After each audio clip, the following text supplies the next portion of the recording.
Sveiki, aš esu automobilio apžvalgininkas Vytenis Kudarauskas ir šiandien jums papasakosiu apie štai šiuos du skirtingus ir tuo pačiu labai panašius šeštosios kartos Chevrolet Camaro, kuriuos galite įsigyti BRC Autocentre Vilniuje. Pirmosios kartos Chevrolet Camaro pasirodė dar 1966 metais, tačiau po beveik 60 metų istorijos 2024-aisiais šių modelių gamyba yra nutraukiama.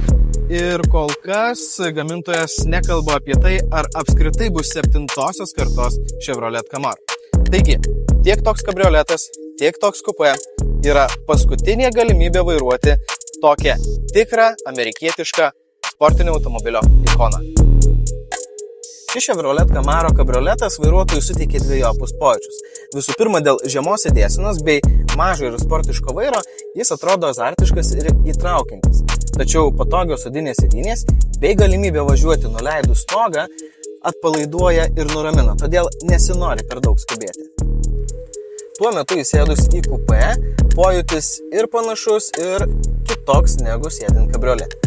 Čia mes taip pat turime sportišką, žemą sėdėjimo poziciją, tokį patį labai patogų, nedidelį sportišką vairą, kurį labai patogu laikyti, tačiau erdvės pojūtis visai kitoks. Šiame automobilyje norisi labiau susikoncentruoti į vairavimą ir važiavimą bei pajausti jos sportišką prigimtį. Kaip jau minėjau, šie automobiliai ne tik yra panašus, bet tuo pačiu ir pakankamai skirtingi. Ir kalbu ne tik apie tai, kad vienas yra kabrioletas, o kitas yra kupė. Skiriasi šių automobilių varikliai. Pavyzdžiui, kabrioletas šiuo atveju turi 2 litrų 4 cilindrų turbo benzininį variklį, kurio pajėgumas 280 arklio galių ir jis labiau skirtas ramesniam, atpalaiduojančiam važiavimui. Tuo metu kupė turi galingesnį ir didesnį 3,6 litro 6 cilindrų variklį, kurio pajėgumas truputį daugiau negu 330 arklio galių. Ir būtent šis automobilis yra skirtas tiems, kurie nori azartiškesnio ir sportiškesnio važiavimo.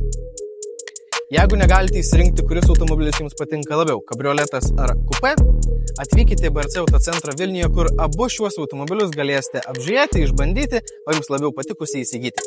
Gera žinia, kad BRC tą siūlo padaryti su 0 eurų pradiniu įnašu.